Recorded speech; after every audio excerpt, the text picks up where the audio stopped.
కర్ర పెండలం బొబ్బట్లు ఇప్పుడు మనం తయారు చేసుకోబోతున్నాం. మరి దీని తయారీకి కావాల్సిన పదార్థాలు ఏంటో చూద్దామా?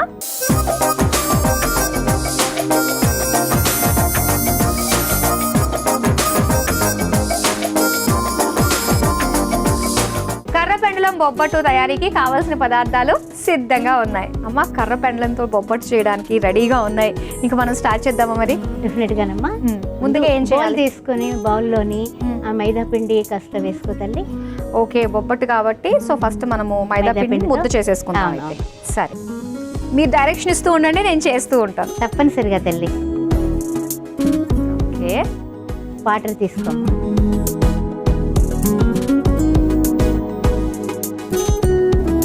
అమ్మ, నేను చేస్తూ ఉంటాను. ఓకే అమ్మా.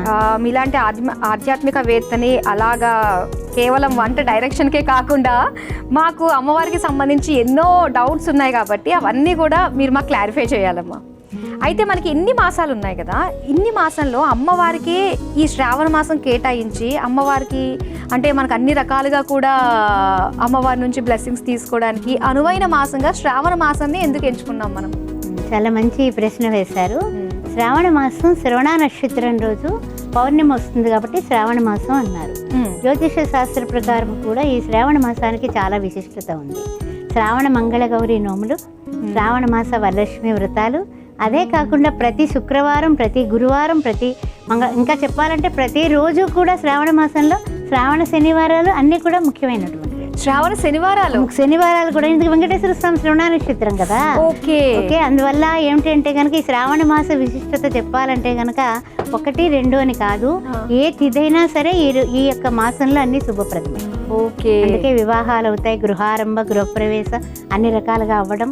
ఆ తర్వాత ఇంకా చెప్పాలంటే కనుక ఈ అమ్మవారిని ఎవరైతే కనుక పూజిస్తారో, ఇప్పుడు గౌరీదేవిని అయితే మనం పసుపు గౌరవం చేస్తాం. అవును, అదే విధంగా పక్కన వినాయకుడు గౌరమ్మని పెట్టేసి మనం పూజ చేసుకుంటాం.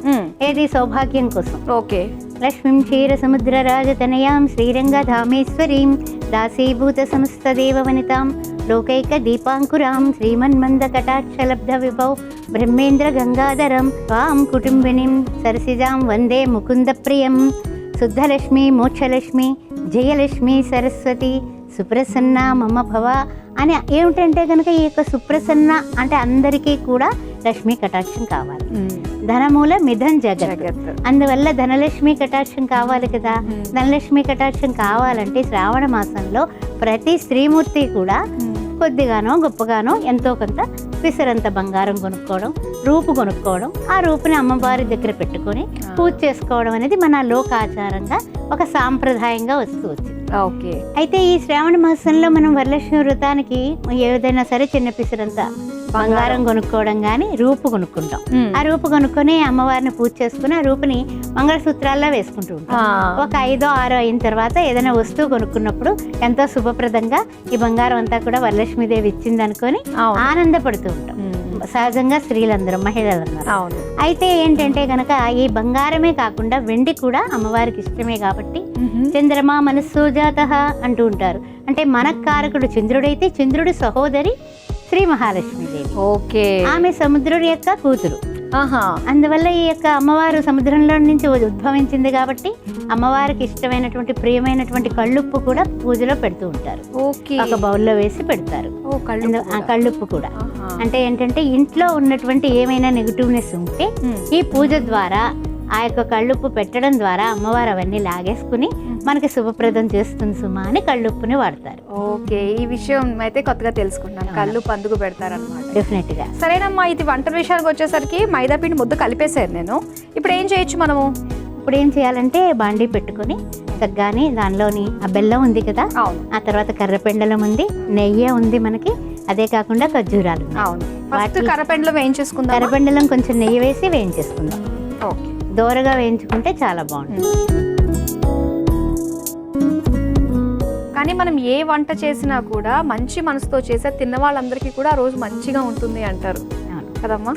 అందుకే ప్రసాదం అంతా కూడా ముందుగానే అమ్మవారికి ఇష్టమై చేస్తాం కాబట్టి ఆ భావన అందులోకి వెళ్ళి అది చాలా టేస్టీగా ఉంటుంది మనకి, ఎంత హడావుడిగా చేస్తాం. యద్భావం తద్భవతి. అవును, మనం ఏదైతే భావనతో చేస్తామో అందుకని అమ్మవారు కూడా సంతోషిస్తుంది. అందువల్ల అంటే కనుక అమ్మ అందరికీ అమ్మే. ఇచ్ఛాశక్తి, క్రియాశక్తి, జ్ఞానశక్తి స్వరూపిణి. అమ్మకి తీపి పదార్థం అంటే ఇష్టం. పాయసాన్న ప్రియాసక్త అంటూ ఉంటాం కదా, పాయసానాన్ని పెడుతూ ఉంటాం. బొబ్బట్టు కూడా పాయసానంతో సమానమే కదా. అందులో బెల్లం పడుతోంది, ఖర్జూరాలు పడుతున్నాయి, కర్రపెండలం పడుతోంది. అది మనకారకుడైనటువంటి కర్రపెండలంలో చంద్రుడు.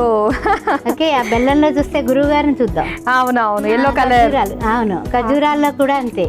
అదే ఈ విధంగా నెయ్యి వేడి మనకి కరిగింది, మీరు కొంచెం వేసి కర్రపెండలం వేసి. అమ్మ నెక్స్ట్ ఏం వేద్దాం అమ్మా? నెక్స్ట్ ఇంకొంచెం బెల్లం వేస్తారమ్మా. బెల్లమైనా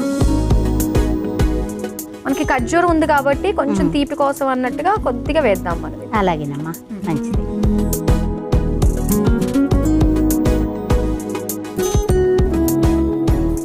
చూడండి, ఎప్పుడే దోరగా వేగి మంచి వాసన స్టార్ట్ అయిపోయింది. అవును,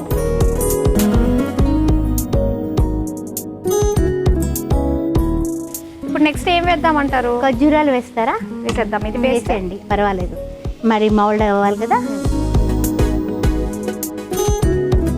ఖర్జూరాలు పేస్ట్ అండి వేస్తున్నాము. ఓకే,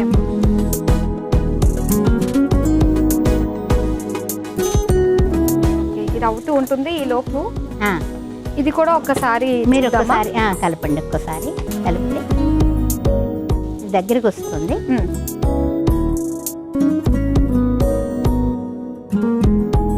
అమ్మ ఇది కూడా అయిపోయింది మనకి. అలాగే ఇది కూడా అయిపోయినట్టే కదా. అయిపోయింది. స్టవ్ ఆఫ్ చేసేసుకుందామా? చేసేసుకుందాం. ప్యాన్ సెపరేట్ అయిపోయింది కాబట్టి రెడీ అయిపోయింది. చక్కగా పాకం కూడా మంచిగా వచ్చింది. అసలైంది వెయ్యాలి కదా, ఇలాచి. ఇలాచి పౌడర్ లాస్ట్ లో వేసేసుకుంటే సరిపోతుంది. అంటే మీరు చెప్తారా మరిచారా అనుకుంటున్నా. అమ్మ ఇక బొబ్బట్లు చేసుకోవడం మనం స్టార్ట్ చేయొచ్చేమో, ఒకసారి టెస్ట్ చేస్తా. ఓకే, చల్లారిపోయినట్టే. ఇది మార్చేస్తారా ఇటు? ఓకే అమ్మా, తప్పనిసరిగా. కాస్త తవ్వ మనం వేడి చేసుకుందాం అమ్మా.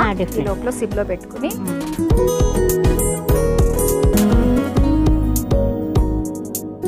ఇప్పుడు నేను బొబ్బట్లు చేయడం స్టార్ట్ చేస్తాను. ఎలా వచ్చినా మాత్రం మీరు బాగుందన్నారు. అబ్బో, అమ్మవారి అనుగ్రహం ఉంటే డెఫినెట్గా బాగుంటాయమ్మా. ఎందుకంటే ఇప్పటి వరకు పాకం అన్నీ కూడా చక్కగా కుదిరాయి కదా. అవును, జస్ట్ 2 ఉండలు చేసుకొని చక్కగా వస్తాయి. ఓకేనా? ఇంత చాలమ్మా.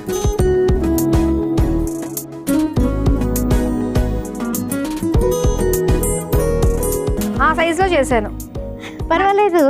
అమ్మవారికి ఆ సైజులో పెడితే బాగుంటుంది కదా. డెఫినెట్గా. దీనికి కొద్దిగా నెయ్యి వేద్దాం. ఒక స్పూన్ తీసుకుని మీరు కాల్చుతూ ఉంటారా? నేను ఇంకో బొబ్బట్టు కూడా చేసేయండి.